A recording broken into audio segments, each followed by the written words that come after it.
It was pretty good, wasn't knocking down very many shots, but I thought I was playing hard. Went up against quite a few pretty good guys. But the Bucks had put together a really good workout. Tell them about the process so far. Who have you worked out for? Who do you still have scheduled? Oh, geez.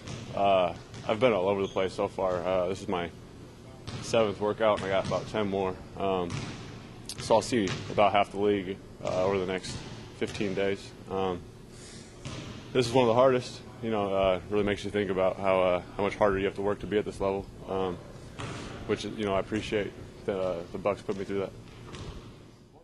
Went pretty good. Everybody was out there hustling, working hard. It was physical, but overall it was a good day. You talked to Luke at all about his experience here? Yeah, I just actually talked to him before the workout. He likes it. He's doing well here for him. He was a second-round guy. He came in, worked hard, and contributed to the team a lot this year. Yeah, definitely. It's really competitive. I like that about the workout. A lot of competitive drills, shooting drills, 2-on-2, a little bit 3-on-3, so it's fun. Yeah, definitely. I definitely think I helped the Bucks out. Shipp from UCLA reminds me a lot of Danny Green, players like him from University of North Carolina. Very good shooter, pretty good defensive player, and we're bringing these guys in today. Thought that we're looking at guys that could be available for a second round or even players that we're looking at that could be free agents that might not get drafted.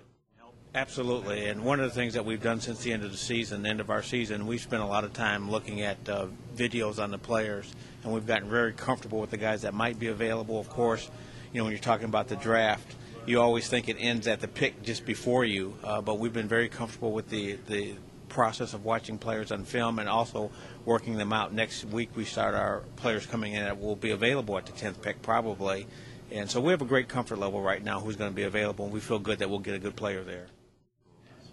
I think for everyone it gets a little bit more muddled because each week, based on the workouts that have happened in Golden State, Minnesota, there will be one in New Jersey as well on the 12th. What happens is some players step out.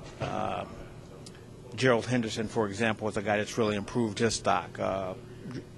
Drew Holiday has improved his stock as well. Omri Caspi, who played overseas, has really helped himself quite a bit. Sam Young. So as the draft kind of unfolds, different guys will kind of rise up in the draft. If that happens, then usually what happens, a guy will slip back that will make the draft even more intriguing. So we got 20 more days, and there'll be a lot of different scenarios that come about as a result.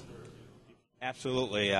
There's a lot of underclassmen that came out, and you look at the draft, it's very strong in the point guard position. There'll be a lot of point guards taken within, I think, in the top 10 of the draft. But you look at the guys and you think some of these guys might have been better served going back to school, and the point guard draft not as strong next year. However, it really helps the draft this year, especially at a position that we're looking at. Well, a guy that's smart, tough, knows the game. Pretty much, Luke Rittenauer filled that role for us this year, Ramon Sessions, but we've got to have a point guard also that is a little bit more offensive minded, not speaking for guys that will take the open shot and knock down open shots as well.